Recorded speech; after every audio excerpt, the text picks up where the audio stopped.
نستعين ونستهديه ونستغفره ونعوذ بالله من شرور أنفسنا ومن سيئات أعمالنا ما يهدي الله فلا مضل له ومن يضلل فلا هادي له أشهد أن لا إله إلا الله وحده لا شريك له وأشهد أن سيدنا محمدا عبده ورسوله اللهم صل وسلم وبارك على سيدنا محمد الفاتح لما أغلق والخاتم لما سبق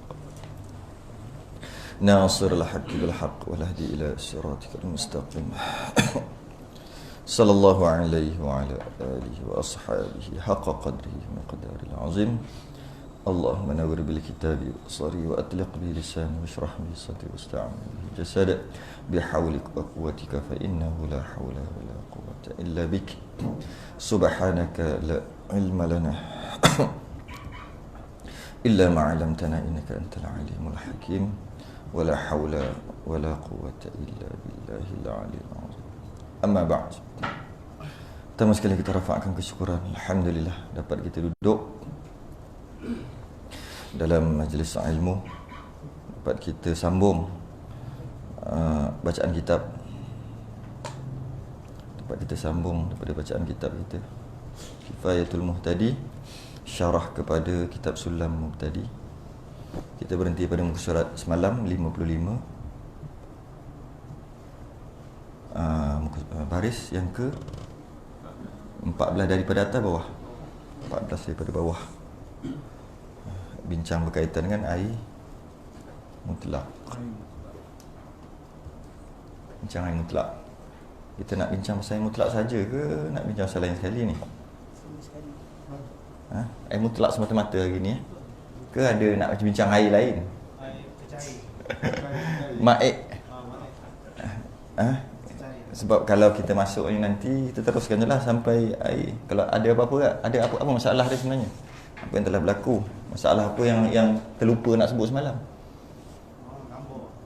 Gambar.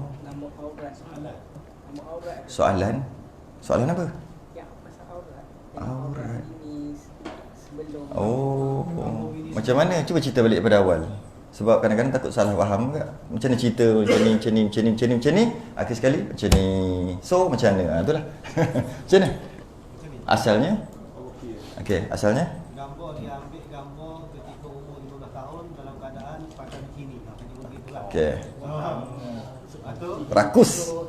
Okey. Okey, betul. Lepas tu gambar tersimpan sampai dikahwin dengan seorang lelaki nama ikut Pak Wah kan guna. Lepas tu Pak Wah tu tengok gambar tu. Oh. Dah kahwin dah. Okey. Jadi lepas tu pula ada video tu. Video apa? Siapa? Maksudnya video kata nampak video-video. Nak buka tak boleh buka. Bahum sungguhlah siapa hantar video tu. Tak boleh buka pun video tu. Ada video tak hantar? Ada. Samalah video lah tu.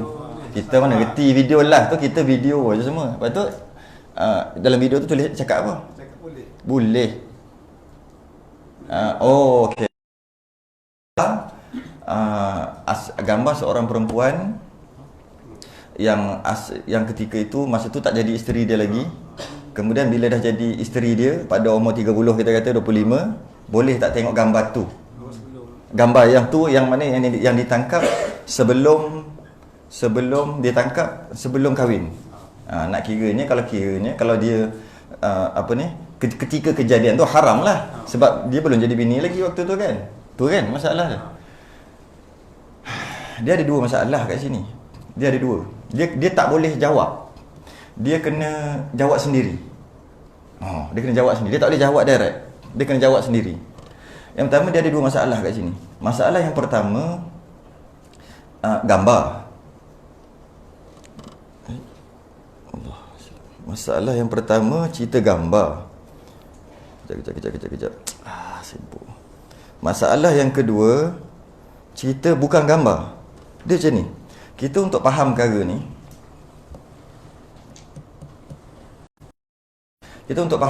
ni, dia bukan nak tengok gambar ke tak gambar ke, bukan. Dia macam ni. Dia ada dua permasalahan. Yang pertama, hukum melihat gambar yang terdedah aurat. Tu pertama kan? Itu satu. Sebenarnya gambar tu dia tak kira siapa-siapa pun. Maksudnya jika kalau katalah ketika tu tak jadi isteri dia lagi, kemudian tak jadi isteri dia lagi, dan dia tengok gambar tu, sebenarnya kalau bukan isteri, kalau orang lain pun hukum sama je. Sama je. Maksudnya dia tengok gambar dalam apa, seseorang tu membuka aurat dalam gambar. Dia tak kira siapa-siapa. Silap kat situ. Dia tak kira siapa-siapa. Dia ada satu lagi keadaan yang bukan gambar. Contohnya rambut isteri dia yang sebelum tu belum jadi isteri lagi. Kemudian dia potong rambut tu. Rambut tu bukan gambar. Dia belik, kan perempuan kan suka simpan rambut. belik simpan. Itu umur 15. Kemudian dah kahwin umur 30. Umur 30, boleh tengok rambut tu. Tu cerita lain tu. Perasan? Nampak tak? Sebab tu kita tak boleh bagi jawapan. Kita boleh bagi masalah, muzakarah. Jawapan tak boleh. Faham tak? Dia ada dua masalah. Pertama, tengok gambar. Masalah kedua, tengok fizikal. Bulu dia kerat. Dia simpan bulu kat umur 15. Tak kisahlah bulu apa pun. Okay. Kemudian, dia kahwin. Setelah 10 tahun. Suami dia, boleh tak tengok bulu tu? Bulu tu, bukan gambar. Yang kedua, masalah kedua, dia tekat gambar. Okay. Yang dia tekat gambar ni sama hukum sama ada isteri ataupun tak isteri. Sama hukum. Takat gambar. Kemudian boleh tak orang lain tengok? Dia sama je. Kalau dia takat gambar tu, yang tiba ketika nak tangkap gambar tu, dia panggil tu. Dia takat gambar ketika tu dah jadi isteri dia, boleh tengok. Sebab takat gambar tu ketika dah jadi isteri, walaupun ada aurat, terdedah aurat. Tapi kalau sebelum tu, maknanya sebelum daripada kahwin, gambar tu ada, dia bukan kata, kan dia dah jadi isteri, jadi bolehlah tengok yang lama, sama je, benda yang sama juga, dia cuma membesar je. Boleh tak cakap tu? Sebenarnya tak bahas pun ke situ. Tak masuk pun perbahasan ke situ. Kita nak bahas kat mana? Boleh tak tengok, bahas kat mana dulu? Boleh tak tengok aurat orang dalam gambar tu dulu? Settle yang tu, baru settle yang lain. Tapi yang kata i'tibar, saya ada kata perasan ada orang tulis i'tibar, siapa orang bagi tulis i'tibar waktu kejadian. I'tibar tu nak tahu hukum dia, tengok bila jadi. Itu dari segi fizikal. Bukan dari segi gambar. Gambar cerita lain. Fizikal, potong ada rambut, kemudian ke rambut tu dia bujang, dia anak dara. Kemudian dia kahwin, haram suami dia tengok rambut tu. Betul. Tapi rambut. Sebab tu dia i'tibar bila rambut tu punya. Rambut tu punya umur 15 tahun. Haram walaupun lelaki dia tengok. Tapi walaupun dah kahwin. Yang dah kahwin, aku terima nikahnya, ketika tu je boleh tengok. Yang ada sekarang tu. Yang lepas tak boleh. Memang tak boleh tengok benda dah lepas. Tapi kadang-kadang dia ada anggota lah kita panggil. Kuku tak ada masalah kan. Kalau kuku ni bulu rambut, bulu yang itu yang tak boleh. Betul lah tak boleh. Sebab waktu bulu tu tercabut, bulu yang tak boleh tengok lah. Ada bulu yang boleh tengok. Bulu apa? Misal isi dia endorfin, bukan endorfin, apa yang lelaki punya hormon tu? Apa dia panggil? Hormon lelaki terlebih, dia akan naik misal. Ada orang perempuan sama juga, hormon lelaki, dia hormon perempuan tu terlebih, tak kerti istilah apa. Tu. Tortoise tu apa? Testosteron kan. Yang itu itu banyak bagi orang lelaki, dia akan misal, dia pun kerat misal. Bulu tu boleh. Sebab ketika kita tengok bukan aurat, kita tengok muka perempuan yang ada bulu, tak ada masalah bulu tu. Yang ini bulu yang tak boleh tengok lah. Okay. Bulu yang tak boleh tengok, jika dia kerat ketika tu, walaupun dia tak kahwin lagi ketika tu, dan ketika dia dah kahwin, haram juga suami dia melihat, kerana i'tibar bila potong. Itu perkataan i'tibar, ada nampak dalam grup. I'tibar, perkataan i'tibar tu bila potong. Sekarang ni cerita bukan masalah tu, masalah gambar. Maka gambar teruslah kias dengan semua lain sama. Untung belajar satu dapat banyak.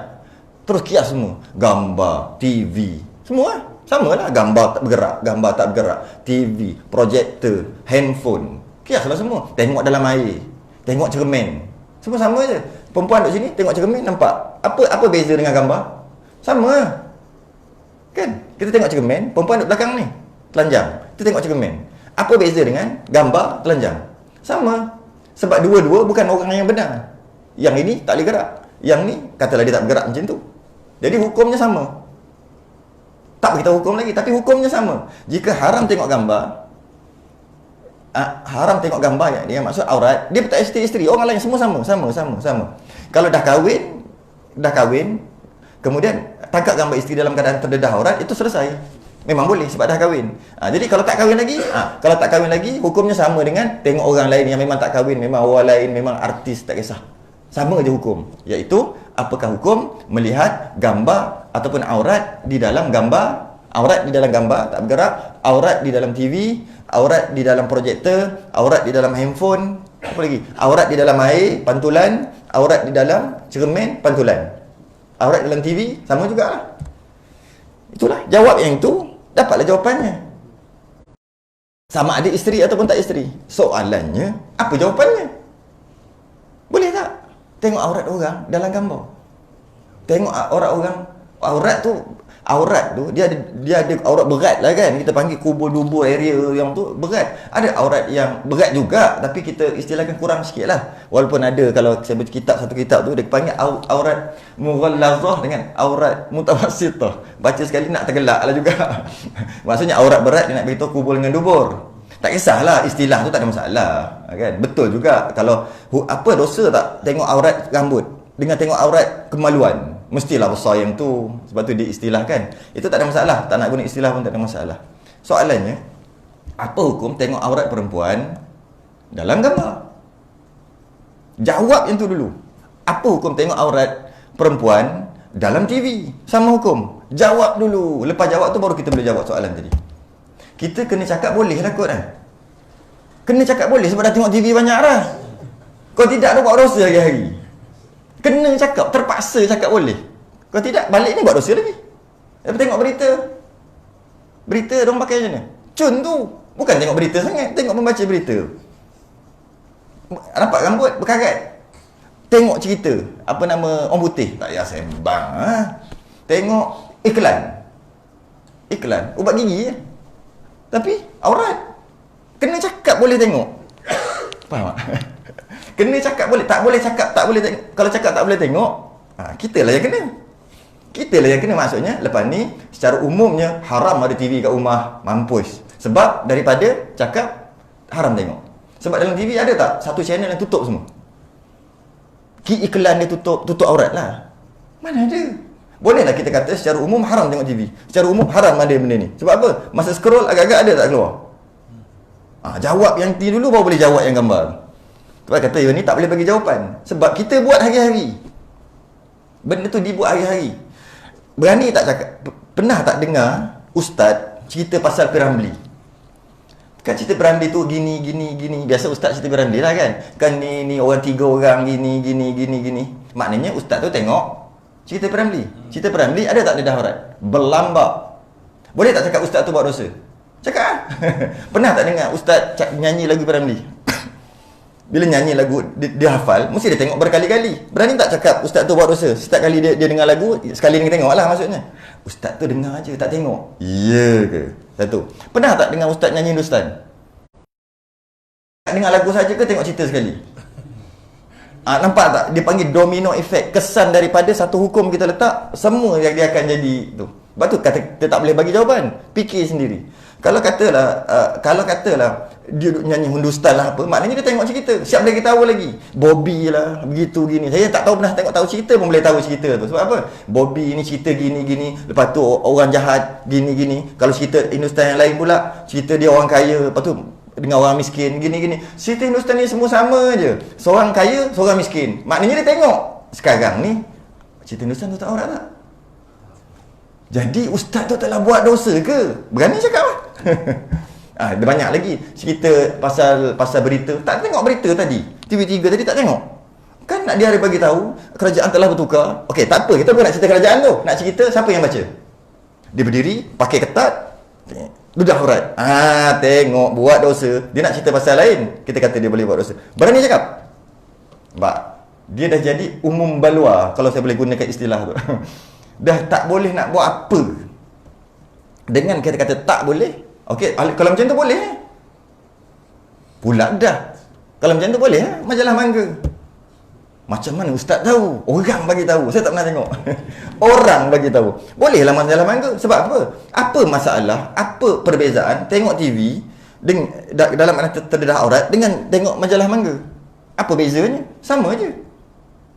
Maka ini dibahaskan sebenarnya dalam kitab I'anah. Dulu mengaji dulu adalah ingat-ingatlah sikit dalam kitab I'anah ada. Dia panggil apa?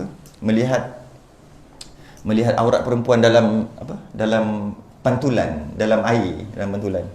Boleh ke tak boleh? Kalau cakap boleh, maka dia kata jika boleh tengok rambut, apa masalah kalau nak tengok porno? Sebab rambut adalah aurat. Porno tu adalah aurat. Rambut bukan rambut benar sebab dia TV ataupun gambar. Porno pun bukan benar. Maksud bukan benar tu bukan waktu tu ada. Ketuk handphone tu, ketuk TV tu tak ada orang kat dalam tu. Ketuk gambar tu tak ada. Jadi apa beza rambut dengan porno? Sama je dari segi aurat. Cuma yang tu berat sangat ni kurang. Tapi tetap dua-dua aurat. Jika aurat. Kat situ pula. Itu yang ada diorang geng-geng ni bahas. Dia marah lagi. Dia kata, tengok dalam kitab I'anah disebut gini. Tengok. Akhir sekali hukum dia harus melihat aurat perempuan melalui pantulan. Pantulan tu termasuk sama lah. TV apa semua termasuk gambar. Harus. Akhir sekali hukumnya harus. Akhir sekali. Jadi sekarang ni tak timbul lah. Memang boleh lah melihat. Kalau kata masalah isteri tadi, bukan isteri, orang lain pun. Isteri yang tak jadi isteri tadi. Sebab kata iktibar ketika kejadian itu adalah fizikal, rambut real, bulu real. Yang tak boleh tengok lah apa-apalah. Real punya. Dia pun gulung, tu letak. Setelah 15 tahun kita kahwin dengan dia, tengok, oh ini dulu punya umur 15. Yang itu memang haram. Haram terus. Sebab ketika rambut tu ada, waktu tu dia haram. Dia haram melihat. Sebab tak jadi bini lagi, dia haram melihat. Jadi sehingga bila-bila dianya haram. Walaupun dah kahwin, dia haram. Tapi kalau cerita pasal gambar, itu sebenarnya perbahasan yang lain. Perbahasan bukan isteri. Bukan isteri je. Perbahasan siapa-siapa, aurat siapa-siapa pun dalam gambar. Dan termasuklah kias yang lain. Jadi susahlah nak jawab. Nak jawab macam mana? Nak jawab haram pun susah. Nak jawab boleh pun lagi susah. Kalau macam tu bolehlah kita tengok. Cita-cita orang bercium apa. Bukannya betul. Bukannya real. Wrestling. Boleh lah. Kalau kata dia tengok Undertaker. Biasa ustaz duk sebut macam tu. Agak-agak ustaz tu tengok tak Undertaker tu. Mesti dia akan tengok. Maknanya dia tengok aurat. Pusat apa ni, dia pakai spender je. Mana pakai jubah nak wrestling. Jadi bila macam tu ustaz tu tengok. Sebab tu dia kena Undertaker. Apa satu lagi nama tu? Hulk Hogan. Apa satu lagi nama tu? The Rock. Siap buat mata je ni. Macam ni dia boleh kenal. Maknanya dia tengok secara automatik. Kita kata dia tengok aurat orang. Jika dan nak buat kerja haram. Ustaz buat kerja haram, fasik. Tak boleh ambil daripada dia. Macam mana? Dia punya apa? Tak boleh ambil apa-apa yang datang daripada dia kerana dia fasik, mengekali dosa kecil. Kalau kata dosa lah. Mengekali dan tak boleh ambil apa-apa. Ni kalau dia riwayat hadis, potong-potong, maudhu' terus hadis tu. Kalau kata lagi dia riwayatkan satu-satu, ada dia aja, maudhu' terus hadis. Kan kita tengok apa ni periwayatan hadis tu yang dia seorang tu nak bagi makan kucing. Macam tu. Kucing datang tak ada makanan. Kucing datang tengok tak ada makanan. Terus hadis yang dia riwayat tu maudhu' terus. Sebab dia menipu kucing. Ini kan pula tengok aurat, tengok itu dalam nampak. Jadi jawapannya titik. Tapi cuma jika kata haram, maka banyaklah yang lain juga kena kata haram. Biar selari. Dia bukan kata ini haram, tapi ini tak. Ini je haram. Ini tak. Kalau dah haram, semualah apa-apa. Kita buka. Nak buka sekarang boleh. Buka Facebook. Pop keluar lagi iklan. Haram, ya Allah, bagi astagfirullahalazim, buat kita haram. Buka lagi Facebook, scroll lagi, nak cari yang lain. Allah, keluar iklan. Ya Allah, haram. Kawan kita pula ada kawan perempuan ke apa ke, Allah dia tangkap gambar dengan orang lain yang buka aurat. Allah, bagi haram lagi. Tak payah buka Facebook ah. Secara umumnya haram ah Facebook. Kalau kes fizikal tadi. Fizikal. Haram kan? Kalau kes macam kita overseas kan, dengan kamping gitu. Ini kita Itu yang jadi itu yang jadi akhirnya, kalau tengok depan akhirnya jadi meringankan sikit apabila peristiwa Sayyidina Ali tu kan. Karramallahu wajhah, apa nama ni, Allah muliakan wajah, antaranya sebab dia tak sembah berhala kan. Antara sebab dia jaga dia punya pandangan. Maksudnya dia ghaddul basar, menundukkan pandangan sentiasa. Pada satu ketika tu dia ada orang perempuan, dia tengok Kan Nabi pegang. Ya Ali. Pandangan pertama adalah untukmu, yang kedua adalah syaitan. Jadi orang pun ambil, tengok tak lepas. Bukan maksud tu Kan biasa kita dengar tu, pertama tu rezeki, dia konar situ. Bolehlah nak sebut. Yang pertama adalah untukmu, pandangan yang kedua tu adalah pandangan syaitan. Jadi jangan pandangan pertama diikuti dengan pandangan kedua. Nabi pusing. Dan kerana itulah dia lain sikit. Radhiyallahu anhu, yang lain dia karramallahu wajah, antaranya dia tak pernah sembah berhala. Jadi kat situ lah pula, jika kita duduk dalam keadaan tu, maksudnya pertama ghaddul basar, iaitu jangan melihat satu pandangan diikuti dengan pandangan yang kedua. Power tu. Ataupun dia panggil ghaddul basar, duduk tunduk, tengok dengan sisi tepi. Sebab kita ni Allah cipta boleh tengok tau kat sini. Kalau buat macam ni nampak tau. Nampak ni. Walaupun kita tengok depan. Perasan tak? Macam burung helang, tahu tak dia punya pandangan dia besar mana? Dia punya apa dia panggil? View macam mana? Ni belakang. Dia mata dia kat sini, helang, dia nampak apa ni? Sini nampak. Dia tak nampak belakang dia je. Sebab mata dia duduk situ, dia boleh nampak. Depan tak payah cerita lah. Kita Allah cerita kat sini, boleh nampak ni. Boleh nampak. Jadi yang kata haram melihat, kalau dah jadi keadaan macam tu, haram yang ni je. Yang ni tak apa. Ni. Blur. Nampak ni. Jadi itu yang diamalkan oleh Habib-Habib ni. Kalau kita perasan dia kena temu ramah, cuba tengok. Dia cakap dengan pemberita tu kan, dia tengok macam ni. Ni pemberita, dia tengok macam ni. Kita tengok, jap mata dia tengok mana? Juling ke? Tak. Dia sengaja tengok tepi. Sebab aurat. Itu je yang kita boleh buat. Ghaddul basar, satu, tundukkan pandangan. Kemudian jangan satu pandangan diikuti dengan pandangan yang lain. Yang ketiga, tengok tepi. Habis. Itu je boleh buat. Tak boleh buat apa. Kalau tidak, kalau yang tak nak tengok, tu sekali lagi tu. Tu je lah yang boleh kalau duduk overseas. Benok macam mana dah? Macam mana? Pakai aspek mata hitam. Sama juga, lagi senang nak tengok. Jadi kat situ tak ada jawapan yang tepat. Bukan jawapan yang tepat, tak ada jawapan yang konkret nak cakap satu. Kerana bila cakap, dia akan membabitkan yang lain, termasuk kita sekali. Kalau boleh nak keras. Haram, boleh. Betul balik nak tengok TV. 3 Abdul, nak tengok. Pertama-tama yang apa nama tu? Macam memang pernah tengok pun, kena ngaku lah. Apa yang pemaisuri tu, nak selamatkan pemaisuri tu, yang sabun di bilik mandi tu apa tu. Kan seksi yang tu pakai. Boleh tengok dah. Lepas ni haram tengok. Dah cakap haram. Jadi masalah gambar tadi bukan masalah isteri, siapa-siapa pun. Jadi kalau kata boleh, kalau kata hukumnya boleh lah. Sebab dia bukan fizikal. Jika kata tak boleh lah juga, walaupun payah.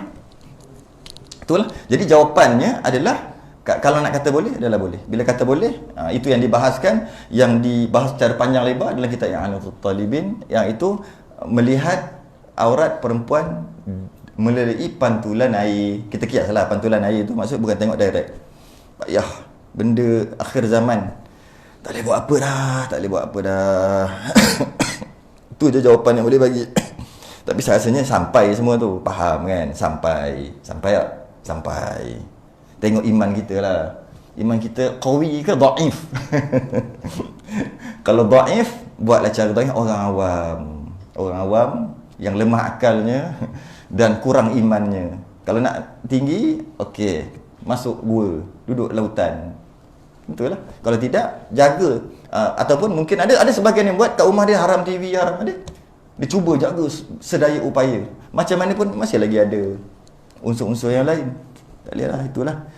Sebab benda ni dibahaskan, tambah-tambah geng-geng Salafi ni dia bantai dalam kitab I'anah tu. Dia bantai dalam bab tu je. Boleh tengok porno. Ini buktinya, dia buat keluar mata tu. Sebab tu kita tak boleh nak ni sangat. Sebab dia jadi bahan untuk dibantai balik. Bolehlah tengok, maknanya janji jangan ada syahwat. Malah dalam kitab I'anah juga sebut. Ke Fatul Mu'in I'anah juga sebut. Kata buat apa? Walaupun syahwat sekalipun. Tapi tu kill lah. Tapi yang mutamadnya, tengok tanpa syahwat tak apa. Kalau dengan syahwat, haram aridi. Haram kerana syahwat tu, bukan haram kerana tengok tu lah. Haram kerana yang syahwat tu, siapa suruh syahwat tu lah. Kena tengok cek lah. Tapi itulah, aduh, benda-benda kontroversi ni korang tanya lah. Dah lah baru ni kontroversi satu lagi. Ni kontroversi pula yang baru lepas ni, diorang pergi potong cerita pasal kalau kahwin-kahwin blender siapa punya diorang nak buat. Hanam aku. Blender siapa punya, katil siapa punya. Habis orang marah-marah, orang perempuan marah kat bawah tu. Dia kata, apa, jangan kahwin dengan ustaz ni, nanti bini dia jadi hamba abdi. Masya Allah. Kita nak cari hukum. Jika kita kahwin, kemudian kita beli blender. Sebab isteri kita nak masak, kita belilah blender. Blender tu siapa punya? Tu je nak tanya. Bukan dekut ustaz ni. Loh. Kita beli katil. Sebab masa kita jam, kita tak perlu katil, tidur atas lantai pun boleh. Bila dah kahwin, kita beli katil. Kemudian kita bawa masuk isteri kita. Jadi sekarang ni katil tu siapa punya? Tu je nak beritahu. Memang, tu pun nak berkira.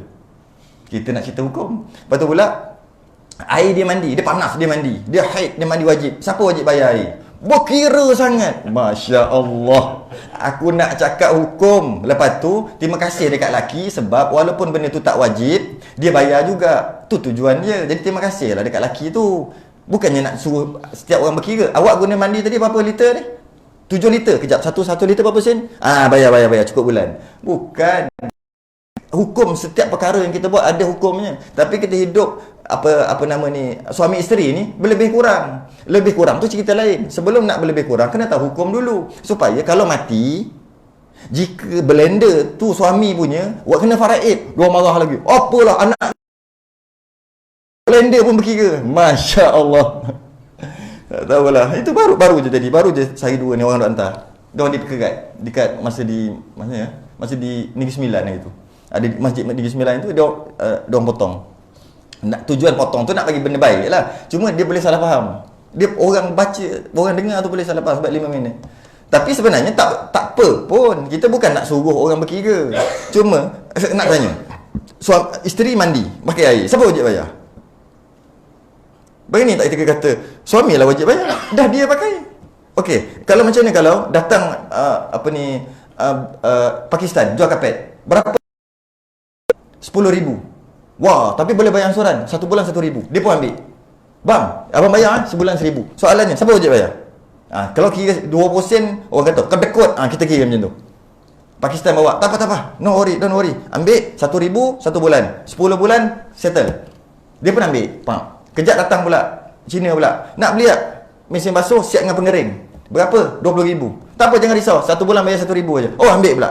Soalannya, laki dia kena bayar. Dah ambil dah sign dah.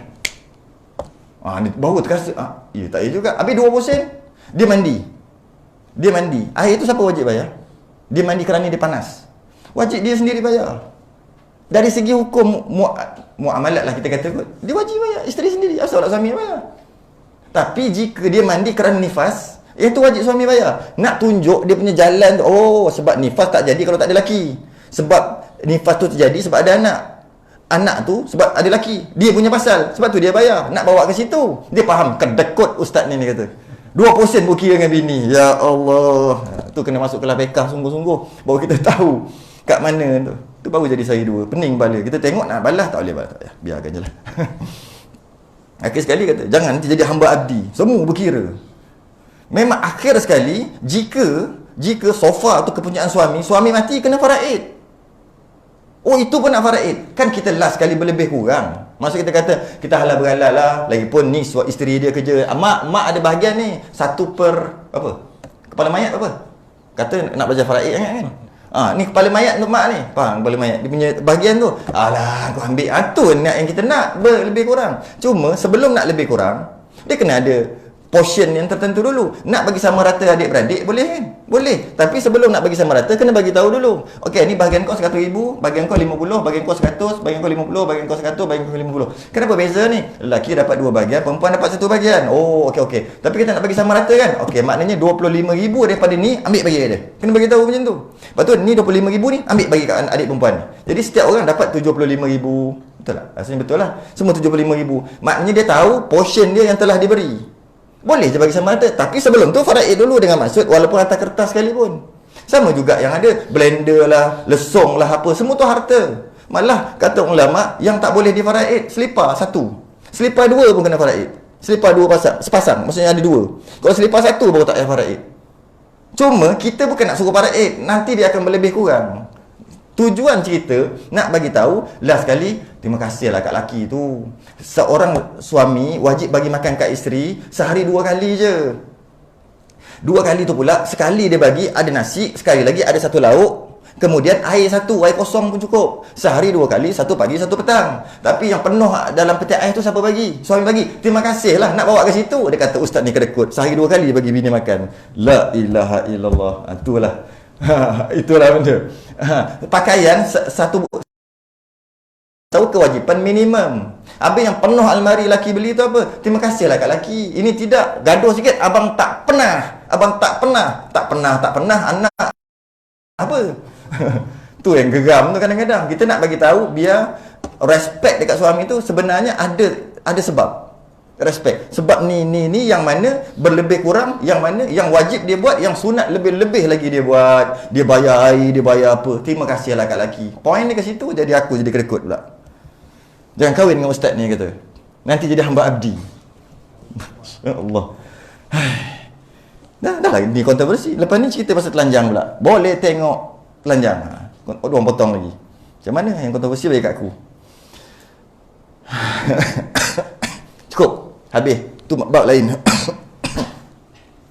Kita masuk dalam bab air. Muka surat Rumi 71, Jawi 55. 14 daripada bawah. Kalau belah tepi tu 4 daripada bawah. Kalau yang kitab sulam tu kan 4 daripada bawah. Kalau kitab kifayah tu 14 daripada bawah. Qala al-mu'allif rahimahullah ta'ala wa nafa'ana wa iyyakum bi'ulum fid darin amin ya rabbal alamin. Dan disyaratkan pula keadaan air yang hendak bersuci dengan dia itu air mutlak, yakni terlepas daripada qaid yang lazim seperti air mawar atau air nyiur. Air kelapa tu, air nyiur tu. Air kelapa lah tu. Disyaratkan pula keadaan air ni, bincang pasal apa ni, benda balik lupa dah ni, tak jumpa punca ni. Pada menyatakan segala syarat sah taharah. Bermula syarat sah taharah itu bersuci. Cerita pasal wuduk, mandi wajib dan tayamum. Kemudian mesti guna air. Air itu mesti air mutlak. Dan disyaratkan air ni masalah bukan tayamum lah. Ada atas 2 masalah lah. Masalah berkaitan dengan wuduk dan mandi wajib sajalah. Dan mungkin kita boleh masuk sekali menyucikan najis sebab pakai air. Tayamum tak masuk. Dan disyarat air yang hendak bersuci dengan dia itu air mutlak. Air mutlak tu apa? Yakni terlepas daripada qaid yang lazim. Seperti air mawar atau air nyiur. Terlepas daripada qaid yang lazim seperti air mawar atau air nyiur. Jadi air mawar ni, adakah air mawar ni yang terlepas daripada qaid lazim, atau mungkin kita boleh istilahkan qaid tak lazim lah kot. Sebab air ada 2 jenis. Satu air yang qaid lazim dia panggil, ataupun qaid yang lazim. Qaid lazim, satu lagi kita istilahkanlah qaid tak lazim lah, ataupun terlepas daripada qaid yang lazim. Jadi 2 tu bertentangan. Satu air qaid yang lazim, satu lagi air terlepas, maksudnya tidak air qaid yang lazim. Jadi nak letak tak apa sesuai, tapi untuk faham letak ajalah qaid tak lazim. Itulah kita letak. Ataupun terlepas dari qaid yang lazim, ataupun bertentangan daripada qaid lazim. Payah semua tu. Jadi qaid lazim, qaid tak lazim lah kot. Itu yang mudah. Jadi seperti air mawar dan air nyiur, air kelapa ni adalah contoh qaid yang lazim, bukan contoh yang terlepas daripada qaid yang lazim. Boleh tak? Kena faham lah nak ngaji ni. Pertama, yang disebut sini yakni terlepas daripada qaid yang lazim. Maksudnya air mutlak adalah air qaid tak lazim. Air qaid tak lazim. Sebab yang air mutlak ada yakni terlepas daripada qaid yang lazim. Apa qaid yang lazim tu? Kita bincang dari segi istilah dulu. Jangan cerita apa dulu. Apa tu sekejap lagi. Nak tengok dari segi ayat, dari segi susunan ni dia buat. Air mutlak adalah terlepas daripada qaid yang lazim. Maksudnya air mutlak adalah air yang bukan qaid lazim. Betul lah, bukan qaid lazim. Bukan tu apa? Nanti ya dulu. Bukan pula maksudnya ambil. Jadi maksudnya bila ada yang bukan qaid yang lazim, maknanya adalah qaid yang lazim. Ada 2 lah jenis. Itu satu. Biar dulu kat situ. Seperti air mawar atau air nyiur, air kelapa. Jadi seperti ni contoh qaid lazim ke contoh yang terlepas daripada qaid lazim? Itu yang nak tanya tu. Baca saja sedap dengan syarah. Cuba tengok sekali. Yakni terlepas daripada qaid yang lazim. Okey? Jadi seperti air mawar. Jadi maksudnya air mawar ni air yang terlepas daripada qaid yang lazim ke? Ataupun bahasa lain, air mawar ni air qaid tak lazim ke? Tak. seperti ini adalah qaid yang lazim. Jadi maksudnya air mutlak yakni terlepas daripada qaid yang lazim, itu air mutlak. Seperti ini nak bagi tahu air qaid yang lazim. Qaid yang lazim adalah air mawar dan air nyo, bukan air qaid tak lazim. Pernah kita baca balik? Kejap. Air mawar qaid, air qaid lazim, tapi dia kata terlepas daripada qaid yang lazim. Dia nak bagi tahu terlepas daripada qaid yang lazim adalah air mutlak. Jadi qaid yang lazim ni apa? Qaid yang lazim ni air mawar ataupun air nyo. Jadi air mawar dan air nyo ni terlepaslah daripada qaid yang lazim, dengan maksud bukan air mutlak. Berbelit sikit. Jadi lepas ni kita fahamlah kot, kita bahas qaid lazim tu apalah. Dalam masalah taharah, dalam masalah taharah angkat hadas kecil, angkat hadas besar, termasuk membasuh najis, ittifaq mazhab mesti guna air mutlak. Maksudnya sepakat semua mazhab mesti guna air mutlak, terlepas daripada qaid yang lazim. Itu orang mengaji dia akan cakap yang itulah. Kita panggil air mutlak lah. Yang penting faham. Kadang-kadang kita nak ikut betul jalanan bacaan tu, ikut murad yang sebenar-benar, akhir kali tak faham, tak guna. Macam mana nak sebab apa? Antara saya boleh tersedar dalam perkara ni, apabila mengajar satu tempat, ikutlah satu-satu. Kita i'rab lah, boleh kata satu-satu. Cerita lama tak 5 tahun 6 tahun lepas, satu-satu.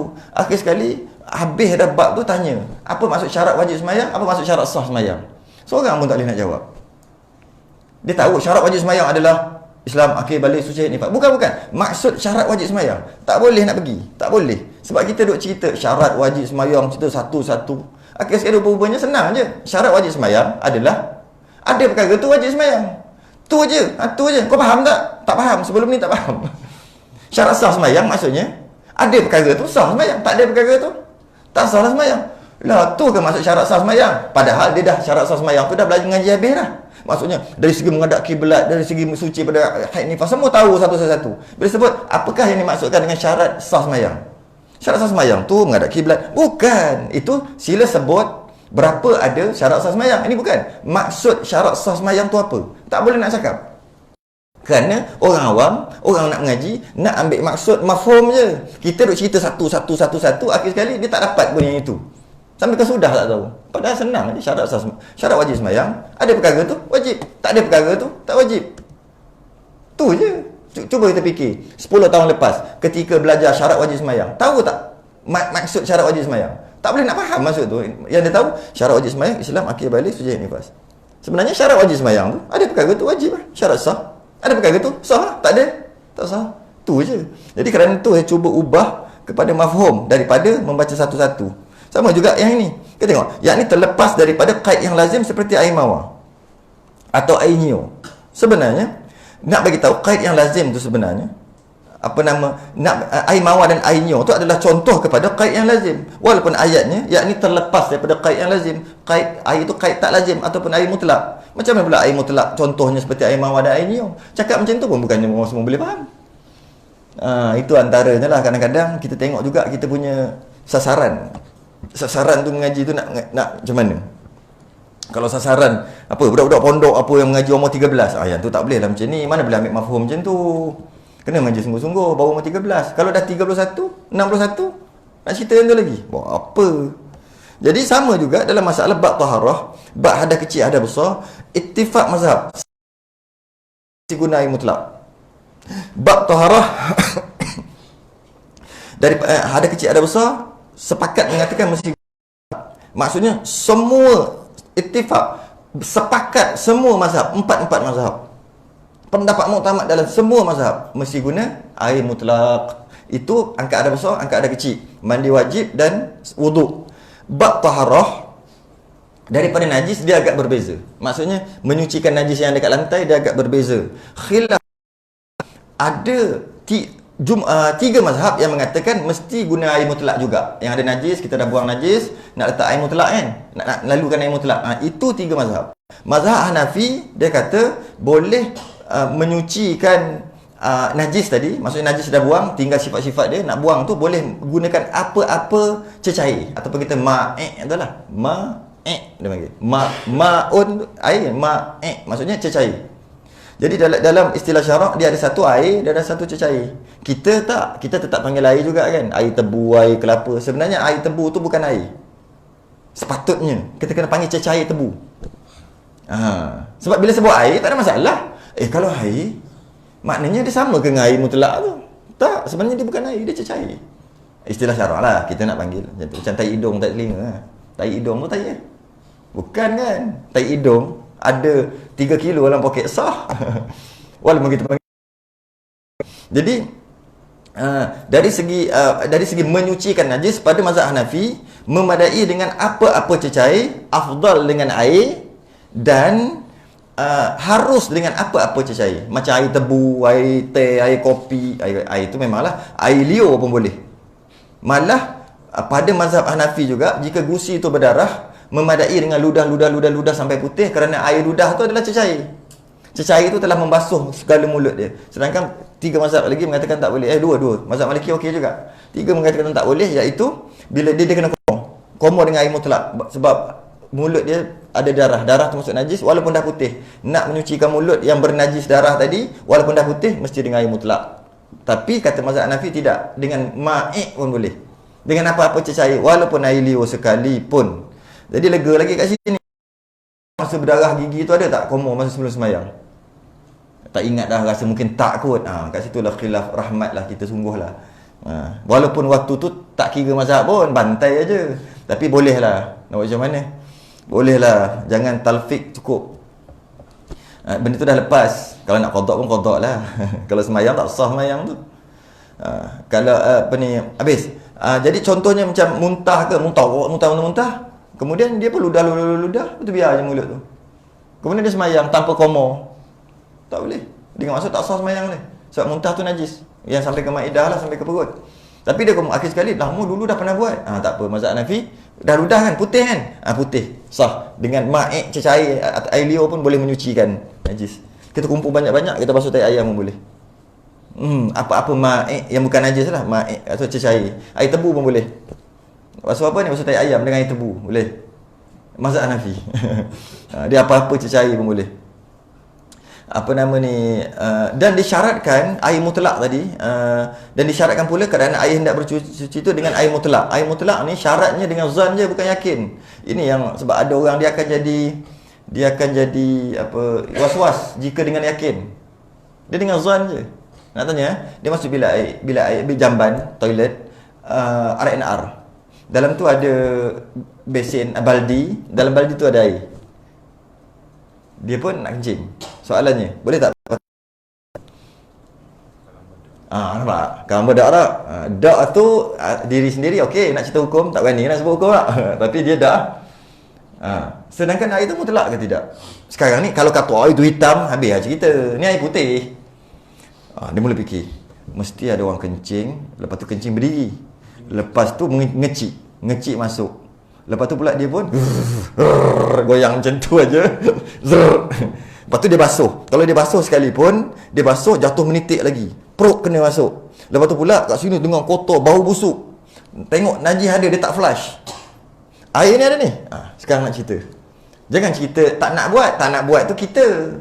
Kan? Kita tak nak hukum air apa tu. Tak ada berubah apa. Air macam air putih. Mutlak. Sebab untuk menggunakan air mutlak yang sebut tadi tu dengan zan memadai. Zan tu sangkaan yang kuat, bukan yakin. Zan dah memadai.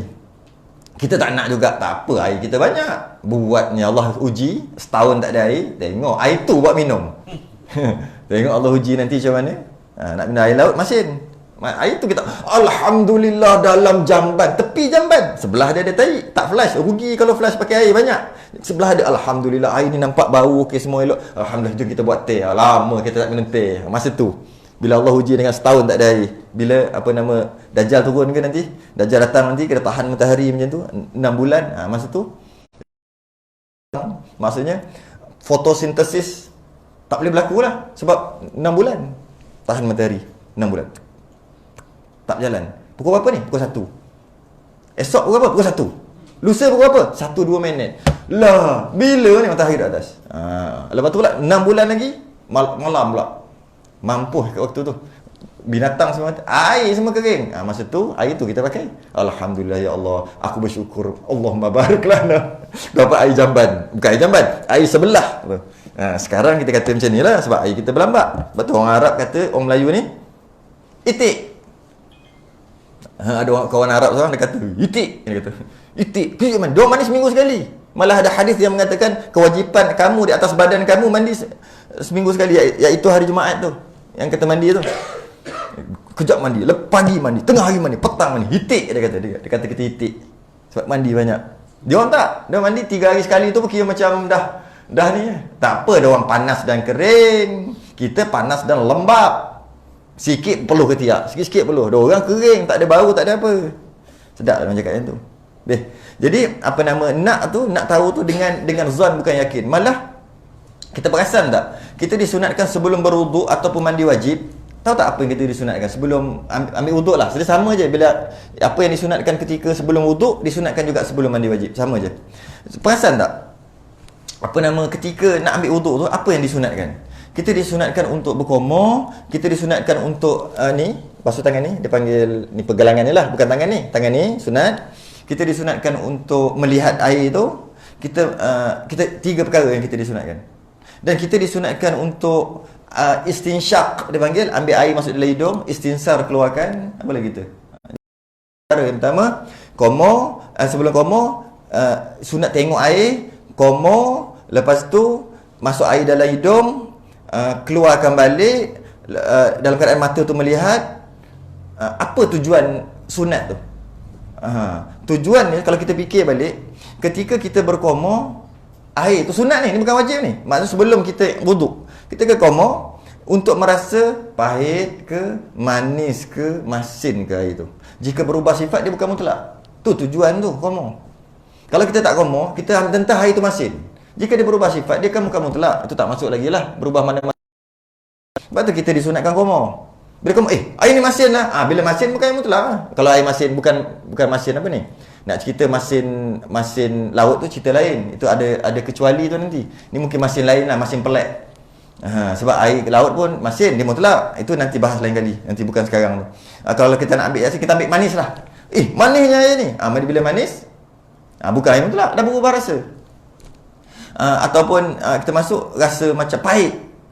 Pahit bukan air, bukan rasa air. Jadi kita tahu air tu bukan mutlak. Jadi taklah kita ambil wuduk, sahlah wuduk kita. Sebab kita ambil wuduk dengan air yang lain. Kita tak gunalah air tu. Jika kita tak komor, kan kita tak tahu. Kerana tu tujuan nak merasa komor. Dan macam tu juga mata kita melihat, tujuan nak tengok warna. Rasa. Tujuan mata tengok, nak tengok warna. Warna dia berubah ataupun tidak. Dan warna tengok warna putih, warna air, cukup sekadar zon. Sama juga rasa ni, rasa air lagi, cukup. Macam tu juga kita basuh tangan, sunat basuh tangan. Nak rasa kelikatan ataupun berlendir tak air tu. Kalau kita letak, rasa berlendir, taklah kita ambil dengan air tu. Kerana tu sunat tu untuk melihat licin ataupun kelikatan, berlendir. Tujuan kita masuk air dalam hidung, tujuan nak bau, ada bau tak? Jadi kalau kita tak buat semua tu, bimbang, takut air yang kita nak guna tu bukan mutlak. Tu je. Dan kita nak tahu tu secara zon, memadai sekadar zon. Jadi kalau orang tanya kenapa sunat komor, kita sebutlah sunat komor kerana mulut kita gini nanti berbau bla bla bla bla bla. Antara lainnya adalah kerana nak merasa air itu supaya yakin ataupun zon yang kuat air itu air mutlak. Itu tambahan tu yang kalau pakai sestam tu yang buat banyak tu markah. Biasa kalau orang kata apakah hikmah komor. Apa ni stam 2009 tak silap ke 2010. Apakah hikmah komor ketika wuduk? Orang akan jawab apa? Kerana mulut ni sentiasa mungkin dia ada bau, mungkin dia ada makanan bla bla kan. Dapatlah pahala, dapatlah markah biasa. Ada kalau dia tambah satu lagi. Kerana untuk merasai air tu berasa macam ni supaya dapat zon ataupun yakin, bahasa istilah kita yakin air tu mutlak, tak berubah dari segi rasa. Itu yang mantap tu. Ini lain macam budak ni jawab ni. Itu markah penuh. Setakat jawab bulut biasa-biasa je tu. Dia tanya pula, apa hikmah basuh tangan? Kita kata kerana tangan ni selalu banyak digunakan, selalu guna gini. Okey, dapat markah biasa. Tapi kalau kata untuk merasa kelikatan air, ini lain macam ni. The right lain macam. Semangat tambah lagi nak markah. Dia tanya pula, apa tujuan istinsyak? Kita kata hidung kita ada debu yang banyak, kemudian basuh supaya tai hidung tak ada gini. Patutnya tambah lagi satu, iaitu dapat bau air tu. Markah tu lah. Antara nak tengok dari segi tu. Kenapa pula kita disunatkan melihat air? Nak melihat warna dia sebagainya lah. Dan ada satu istilah disebut di sini, air qaid. Qaid ni untuk mudah faham kita boleh kata kait, K-A-I-T. Bolehlah juga kot. Kaitan. Untuk kita fahamlah. Kait. Lazim ni kita boleh kata juga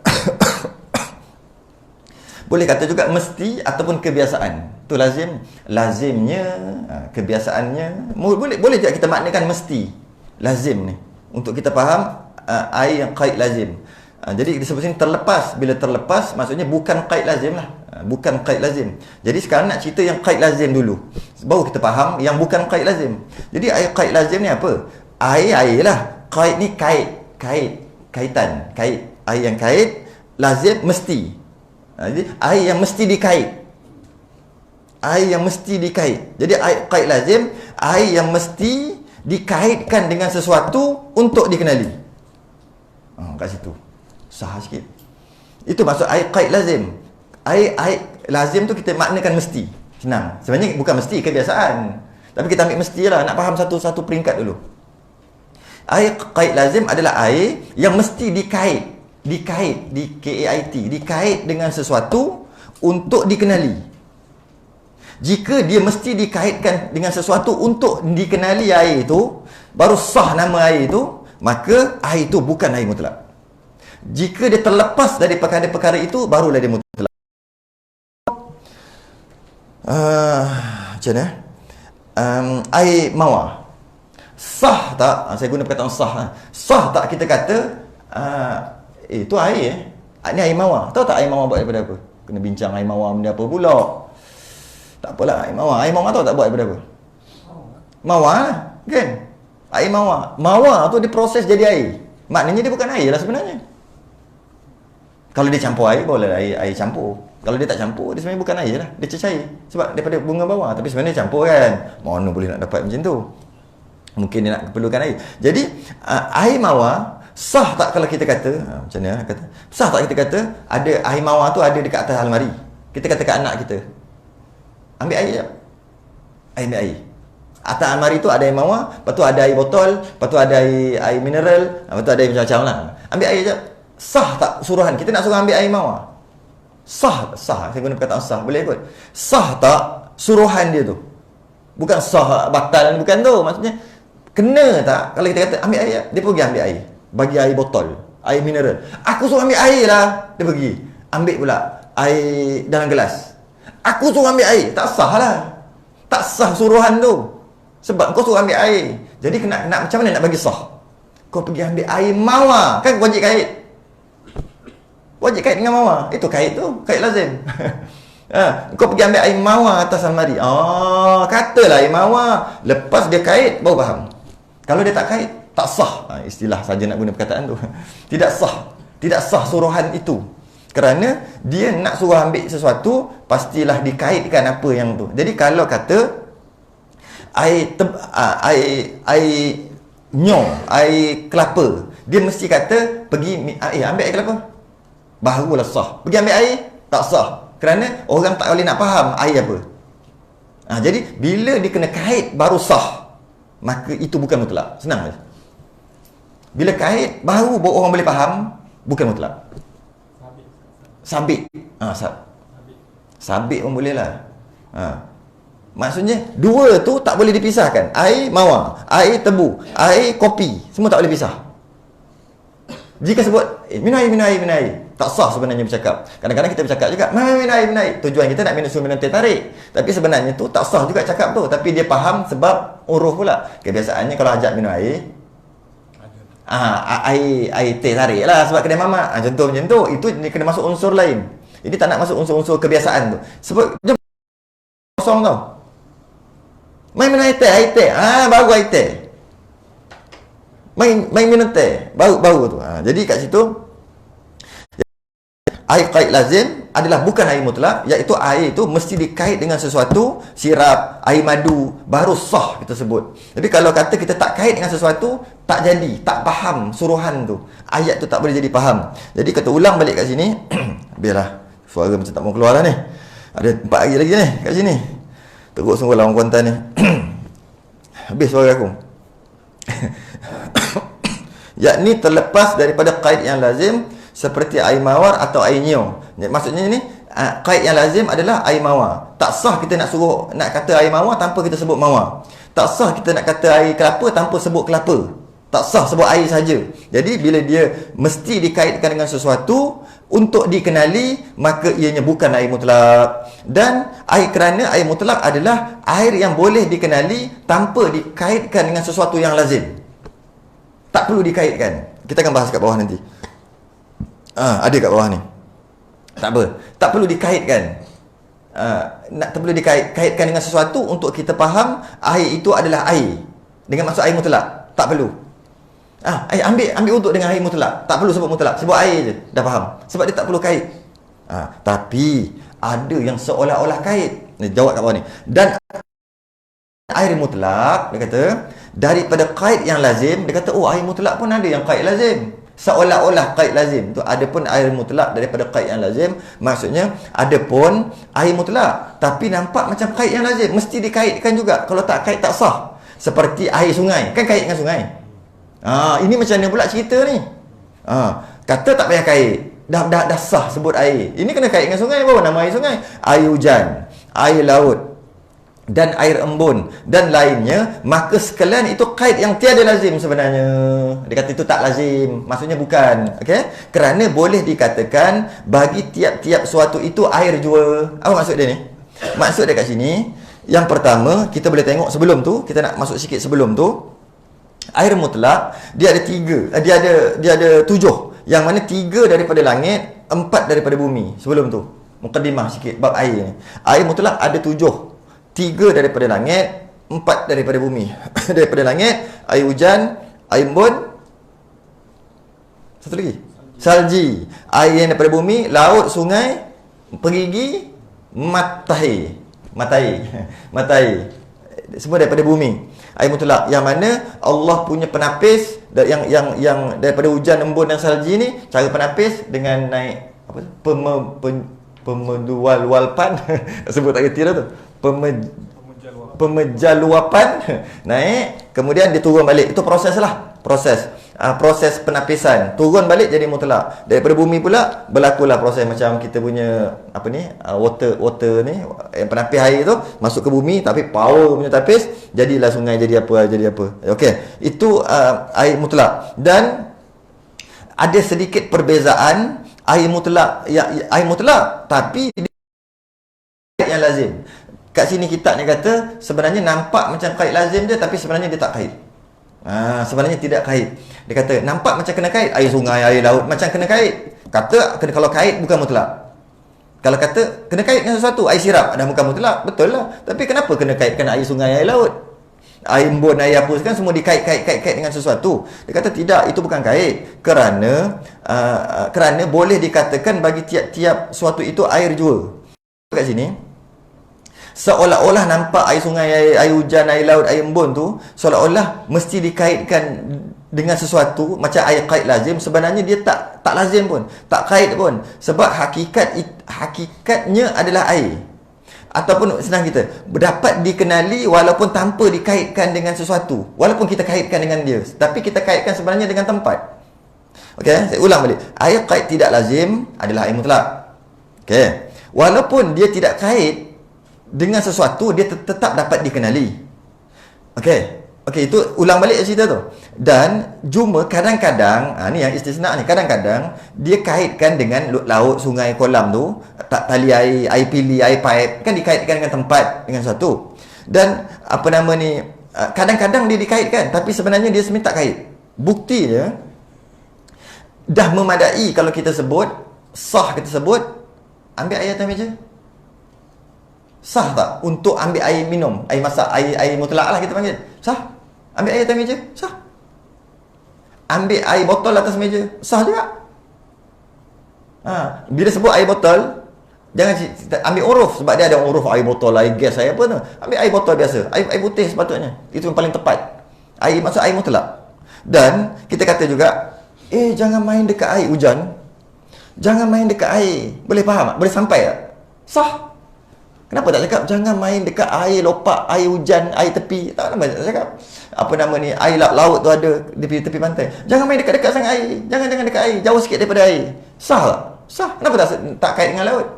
Makna kat sini, walaupun seolah-olah kita kaitkan, sebenarnya dia kait dengan tempat. Sebenarnya tak kait pun boleh. Sah jika tak kait. Yang mana salah satu ciri air mutlak, dekat mana dia ada, dia akan dikaitkan dengan tempat dia. Itu antara salah satu ciri air mutlak. Kita ambil air perigi, kita keluarkan air perigi, ataupun tak adalah air perigi ada, kita ambil air laut masuk dalam perigi, tak kena. Kita ambil air hujan masuk dalam perigi, kita tak ada air hujan, lepas tu masuk dalam perigi. Air dalam perigi tu air hujan ke air perigi? Dia akan ikut tempat. Air perigi, bukan air hujan. Bukan air hujan perigi, tak ada. Nampak? Dia pergi ikut tempat. Dia pergi. Itu ciri-ciri air mutlak. Kita ambil air perigi, ini air perigi pula, bubur dalam kolam. Nama? Air kolam. Dia tak panggil air perigi kolam. Nampak? Itu mana air mutlak tu. Walaupun dia kait, seolah-olah macam kait, sebenarnya dia ikut tempat. Dia tak kait juga. Sah kita kata air. Mandi air. Air apa? Kat dalam kolam. Mandi. Sah. Sebab dia ikut tempat. Dia terpaksa ikut tempat. Kita ambil air perigi, buat dalam kolam, jadi air kolam. Kita ambil air sungai, letak dalam kolah, jadi air kolah. Tak jadi air sungai kolah. Tak ada. Jadi air kolah. Dia ikut tempat. Air sungai letak dalam botol, jadi air botol. Tak jadi air sungai botol. Tak ada. Air apa? Air apa nama tu? Gau ni kan air sungai kan, setengah kata kil kata. Air sungai, saya tak tahulah sungai Gau. Sebab kalau tengok ada kata air ni air daripada bumi, maksudnya telaga tu. Kata kil daripada sungai nama sungai Gau.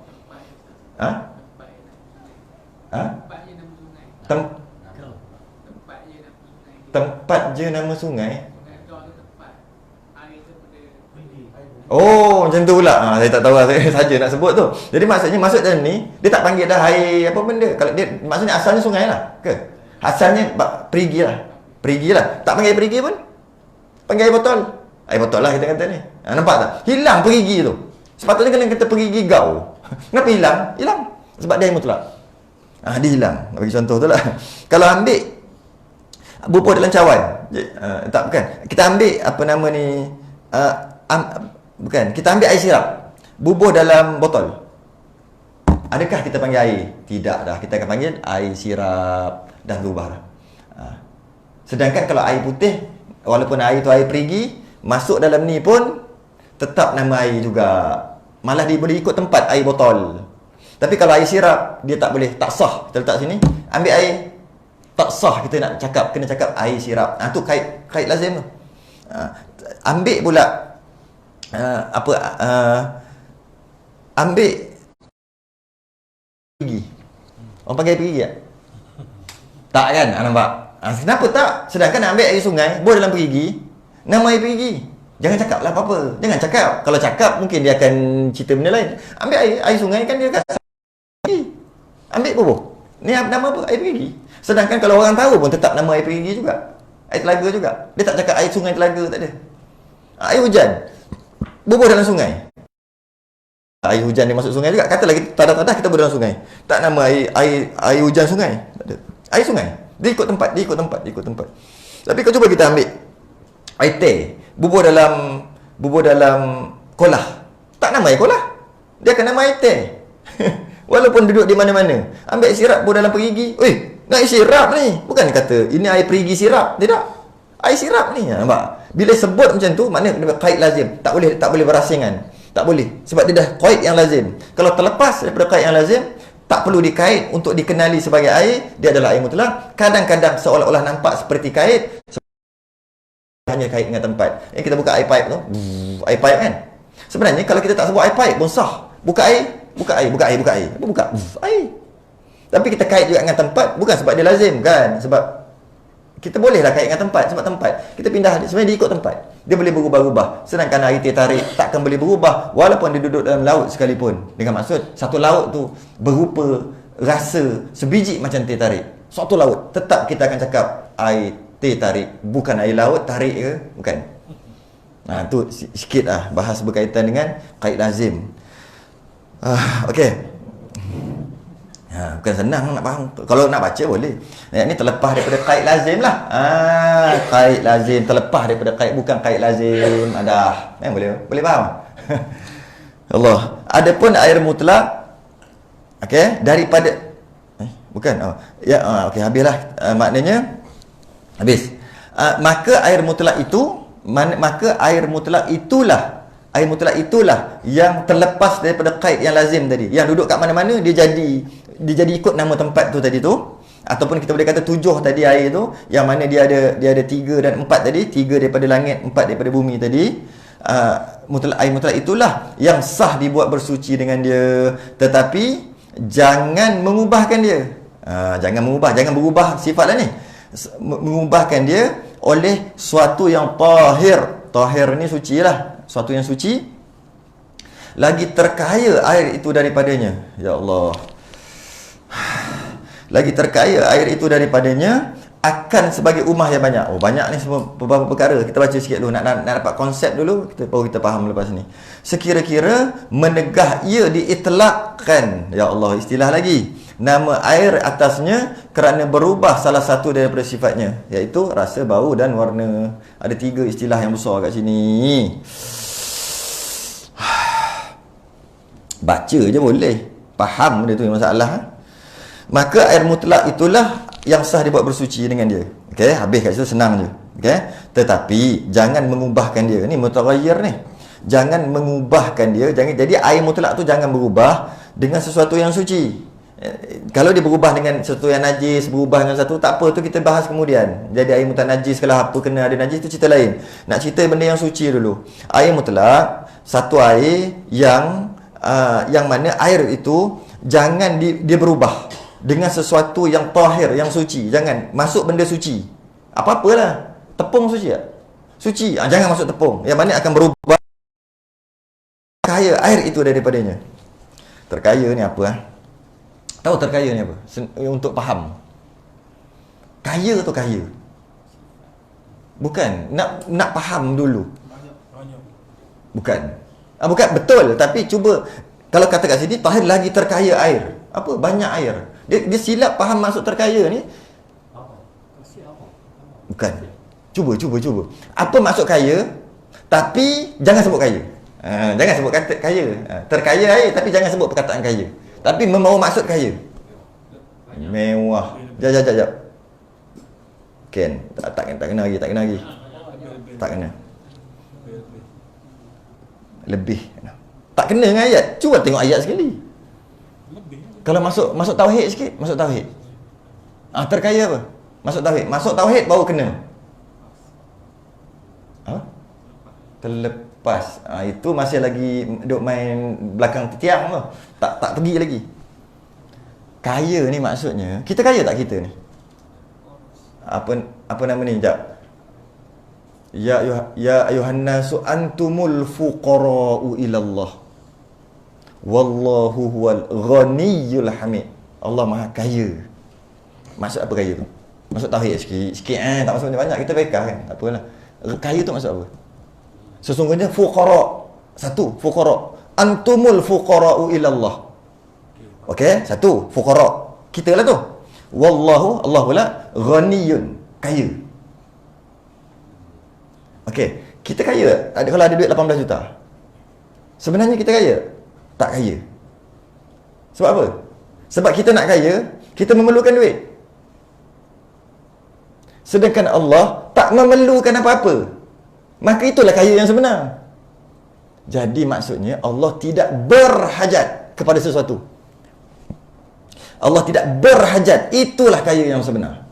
Kita ni tak kaya. Sebab kita berhajat. Kalau kita kaya, kena ada orang jaga, kena ada driver, kena ada kereta nak naik. Kaya apa nak kena guna kereta untuk naik jalan? Kalau kaya betul, tak berhajat kepada siapa-siapa. Tu orang realnya kaya. Sebab tu kita ni fuqara'u ilallah. Kita memerlukan. Wallahu wal ghaniyyul hamid. Allah Maha Kaya. Kaya tu maksud apa? Tak berhajat kepada apa-apa. Malah tak berhajat pada kursi sekalipun. Faham maksud kursi pula ni? Tak adalah, kadang orang kata istiwa tu masuklah sikit. Tak berhajat kepada apa-apa pun. Tak berhajat kepada arash sekalipun. Jadi maksud tak berhajat, itulah maksudnya. Kaya adalah tidak berhajat. Masuklah. Kenalah ayat tu. Jadi fahamkanlah maksudnya. Yang sesuatu yang tahir, yang tahir, yang suci. Yang suci itu tidak berhajat pada air. Ataupun bahasa lain, tidak ada kena-mengena dengan air.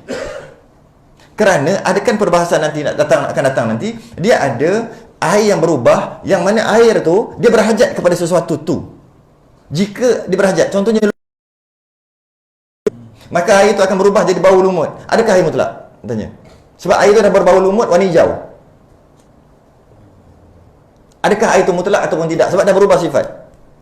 Nak tahu ke tidak, tengok dia yang lumut tu berhajat pada air tak? Memanglah berhajat. Maka air itu kekal mutlak. Yang ini tahir, yang suci, yang terkaya. Maksudnya tidak berhajat air padanya. Za'faran. Za'faran tu. Oh payah za'faran tak tahu. Za'faran takkan tak tahu kot. Bunga apa nak cakap? Safran kan. Dia berhajat, masuk berhajat bukan dia memerlukan air untuk hidup kan. Air ada, dia kena ada di tepi-tepi air tu masuk berhajat. Dia kena ada di tepi-tepi air. Jadi air ada apa dia? Tak ada air, tak adalah dia. Itu namanya perkara tu berhajat pada air. Tapi kalau za'faran berhajat pada air juga, tapi hajat tu maksud yang lain. Itu untuk dia hidup, bukan maksud tu. Za'faran dia bukan duduk tepi air pun tetap dia boleh hidup. Tepi air itu maksud tepi air, tepi kolam, tetap dia boleh hidup. Maka istilahnya za'faran tadi tidak berhajat pada air. Air pun tak berhajat pada dia. Tiba-tiba masuk za'faran dalam tu, jadi berubah warna merah. Air itu suci ke tidak, mutlak ke tidak? Tu nak panjang. Kalau kita ambil bab lain,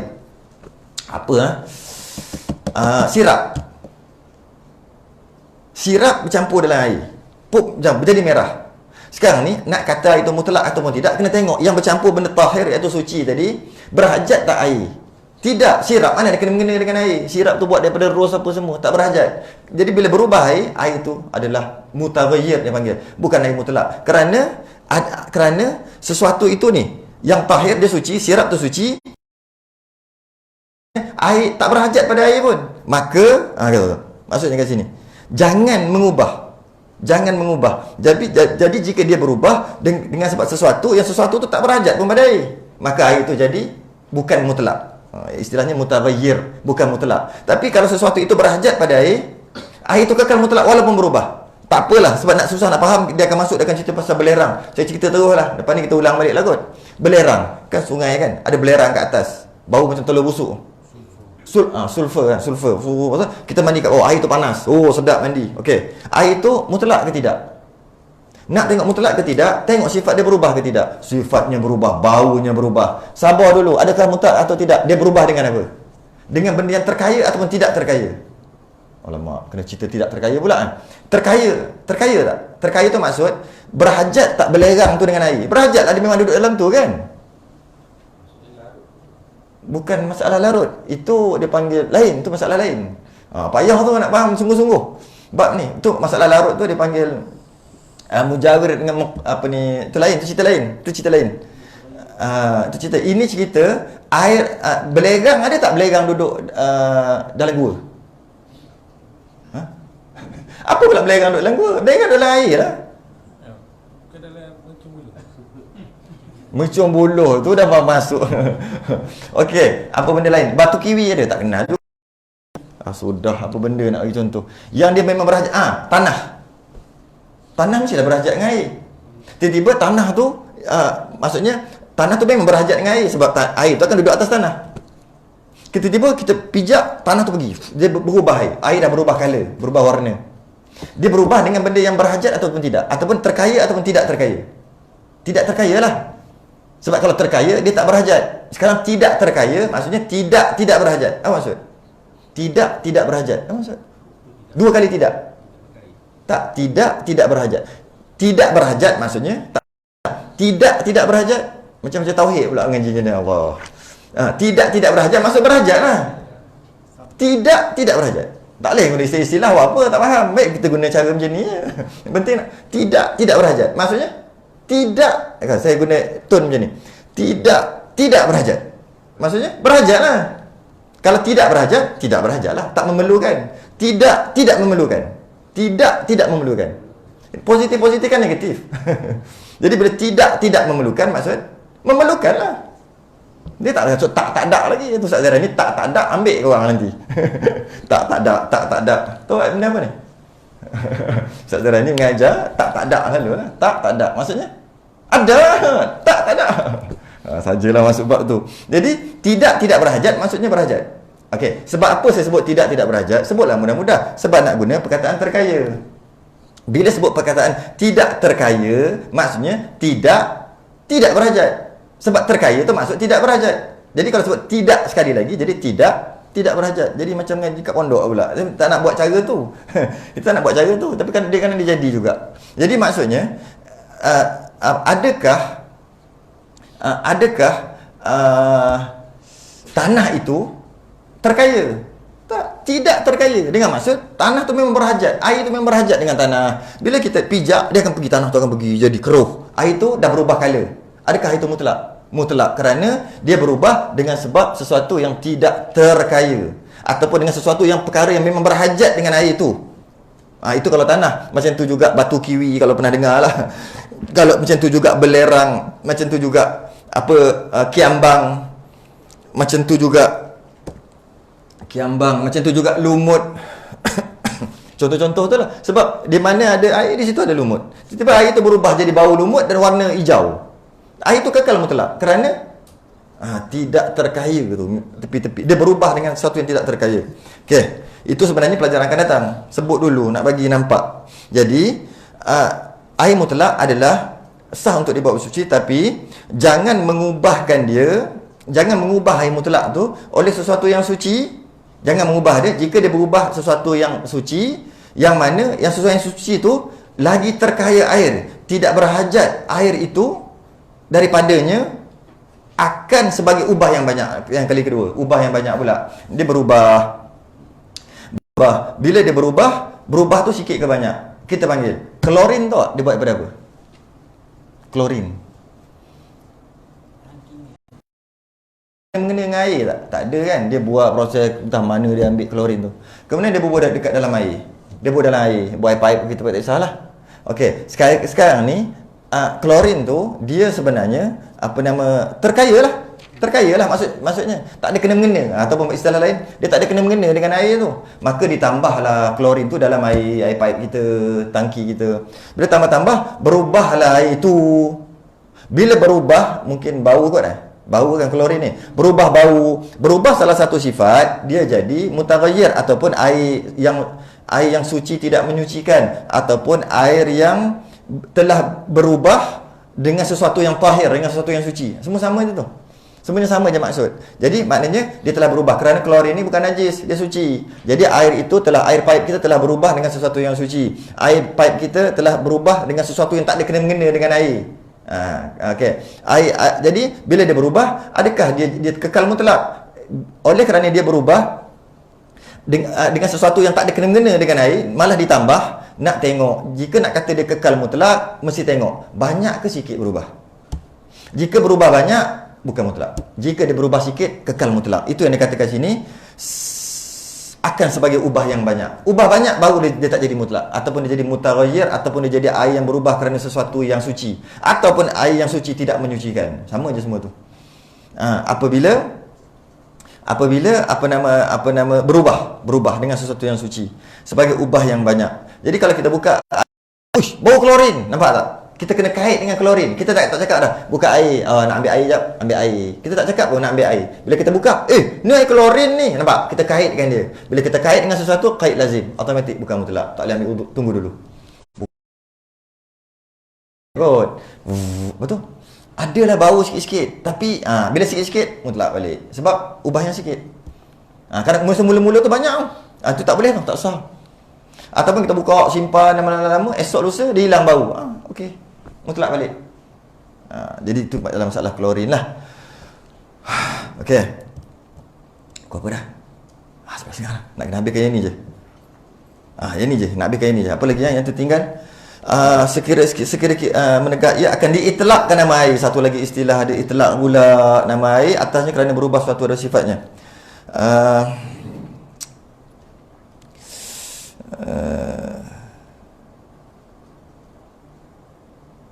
Ada satu dobit di sini.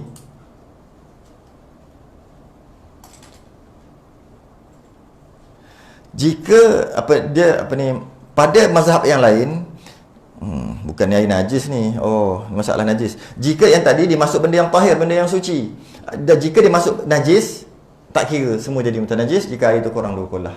Sajalah sebab disebut sini sesuatu yang tahir, sesuatu yang suci masuk, air itu jika berubah banyak mutaghayyir, air suci tapi tak menyucikan, jika berubah sikit kekal mutlak. Tapi kalau masuk najis walaupun sedikit semua jadi mutanajis kerana kurang 2 kullah. Jika air itu kurang 2 kullah. Jika air itu lebih 2 kullah, dia tak jadi mutanajis kerana jika masuk najis tak jadi mutanajis jika tak berubah. Jika berubah mana-mana daripada satu sifat, rasa, bau dan warna, dia jadi mutanajis walaupun satu laut sekalipun. Itu nanti kita bincang kemudian. Itu pada mazhab kita lah. Ada mazhab yang lain mengatakan air mutanajis juga jika masuk najis walaupun kurang 2 kullah tetap tak mutanajis, tetap mutlak jika tak berubah. Itu mazhab lain. Tobik ada kat tepi ni, baca je lah. Dan air qaid lazim juga, ni air qaid lazim juga akan diitlakkan nama air. Oh tu. Itlak pula, nak faham itlak ni pula. Sekira-kira ni air yang berubah yang banyak ni, sekira-kira menegah ia akan diitlakkan nama air. Dia boleh kita faham dengan beberapa cara. Menegah ia diitlakkan nama air. Boleh faham. Yang pertama kita boleh faham dia tak menegah daripada kita sebut air itu secara mutlak. Ambil air macam sebut tadi, secara mutlak, secara itlak, kosong. Macam ni, kosong macam tu je. Dia panggil itlak, kosong. Macam, okey, ambil air. Ambil air, maknanya air mutlak. Yang ni sebut sekira-kira menegah. Dengan maksudnya kita kata ambil air, tak faham. Kena cakap air sesuatu. Itu nak sebut tu je. Menegah ia daripada diitlakkan nama air. Kita tak sah kita sebut air. Kita kena sebut kaitan yang lain. Apa kait dengan dia? Barulah sah. Jika macam tu, air itu bukan air mutlak. Itu satu. Satu lagi boleh kita faham dengan cara itlak ni, dengan kita maknakan dia itlak ni dengan cerai. Cerai kan tolak ni kan cerai, pisah atau mencerai kan, itu tolak. Jadi kita boleh faham dengan cara macam ni juga. Sekira-kira menegah ia akan diitlakkan. Kita faham macam ni. Maknanya contohnya air mutlak, kita tambah kopi tambah gula. Okey. Bila tambah kopi dan tambah gula, yang mana kopi tu memang tak boleh diceraikan lah. Jadi air kopi O. Okey. Air kopi O, air mutlak, buah kopi, buah gula, jadi air kopi O. Kita tak boleh ambil, tak boleh ceraikan kopi itu daripada air dah, sebab kita dah campur. Jadi kalau kita ceraikan kopi, dia jadi air O. Tak sah. Itu maksud itlak yang kedua lah. Boleh kita faham macam tu. Maksudnya menegah ia daripada diitlakkan. Dengan maksud tak boleh diceraikan lagi. Bila sebut air, masuk benda yang suci, iaitu teh, tak boleh dah kita kata air O, tak sah. Kita kena cakap air teh O. Dan air dengan teh tu tak boleh diceraikan dah. Tak sah jika cerai. Tak sah nama air. Itu maksud itlak boleh jugalah. Air mutlak tambah sirap tambah susu. Jadi kena sebut air bandung. Tak sah kalau sebut air saja. Itulah tak sah. Jadi kalau katalah air laut, bukan air laut, air perigi bubuh jus mangga.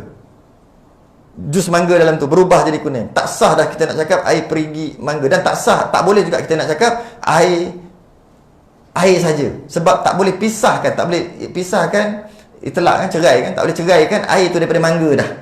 Bila macam tu bukan mutlak. Tu je nak beritahu. Dia saja dia banyak. Air hujan buah Milo. Air hujan buah Milo. Boleh tak kita nak ceraikan Milo tu? Tak boleh dah. Tak sah. Tak boleh ceraikan. Tak. Jadi sebut, itu maksud antara berapa lah. Air paip buah tongkat ali. Tak boleh cerai dah tongkat ali tu daripada air. Nama tu tak boleh cerai. Kalau sebut air tak sah. Air paip buah Panadol soluble. Tak boleh nak cakap air saja. Dia kena cakap air Panadol. Tak boleh diceraikan. Sikitlah.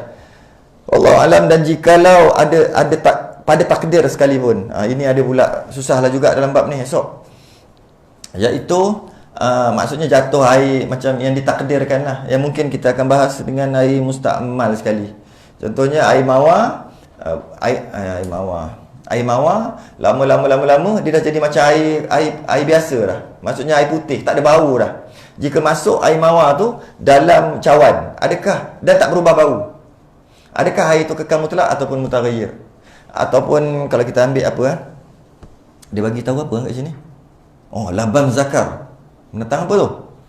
Getah lazan. Ada dalam kitab apa nama ni, air inap ni apa? Air inap apa? Tak minum vitamin air inap. Oh, paruk. Air inap air? Oh, pandang. Air anggur. Katalah air anggur. Apa nama, warna air anggur dengan masuk warna purple. Warna air purple kan? Apa nama ni? Air anggur lama air anggur tu dah jadi warna putih. Sebab kita simpan lama. Okey. Katalah air anggur tu 1 botol ni. Tapi warna putih sebab terlalu lama. Mungkin juga air delima. Air delima simpan lama dia jadi putih. Tak ada bau delima dah. Cuka lama, ya jadi ya. Tak ada bau. Bukan cuka lagi lama lagi power. Dah, cuka tak lagi power, lagi lama lagi power. Nanti kita akan mengaji bab buat cuka, nanti dalam ni ada. Cara buat cuka. Bubuh roti, bubuh paku. Nanti bincang sambat lagi lah dalam. Nampak ya, ada 10 tahun lagi. Apa-apa air tu macam air oren ke air apa, maksudnya lama jadi putih. Nak ceritanya yang esok ni, nak ceritanya bila air tu dah jadi putih, kita pun bubuhlah dalam air 1 jug. Air tu mutlak campur. Air tu tak ada bau lah sebab, tapi asalnya dia adalah air bukan air tu air mawar ke air apa. Cuma dia hilang. Dia hilang bau, hilang sifat-sifat bubuh. Adakah air dalam jug tadi mutlak juga sebab dah campur? Dah tak berubah? Tu dia nak bincang. Dan dia akan kaitkan dengan air mustakmal. Yang ni memang orang ada ni. Esoklah bincang bab tu. Air mustakmal macam mana? Ambil uduk. Macam ni ambil uduk. Sebab apa? Takut masuk dalam gayung, cetong. Sebab kalau masuk 3 titik mustakmal. Adakah begitu? Kalau dia ada pakai dalam apa nama? Tempayan dia cedok sikit dalam tempayan slow-slow. Jangan bagi menitik apa ni? Jangan slow-slow. Lepas tu tak kat sini. Ambil jauh sikit. Sebab takut mengecik masuk dalam. Jika mengecik juga, Allah habis mustakmal. Adakah begitu? Tu dia akan bahas nanti. Mengecik tu. Adakah dengan mengecik terus jadi mustakmal? Sebab air tu kurang 2 kolah sikit. 1 gayung, 1 cetong kan. Ataupun mengecik pun tak kisah banyak mana pun. Ke macam mana? Macam mana tu iklan lah untuk esok. Iklan kena ada. Wallahu a'lam wa ilmuhu wa ta'ala. Sudah yang tasbih kafarah.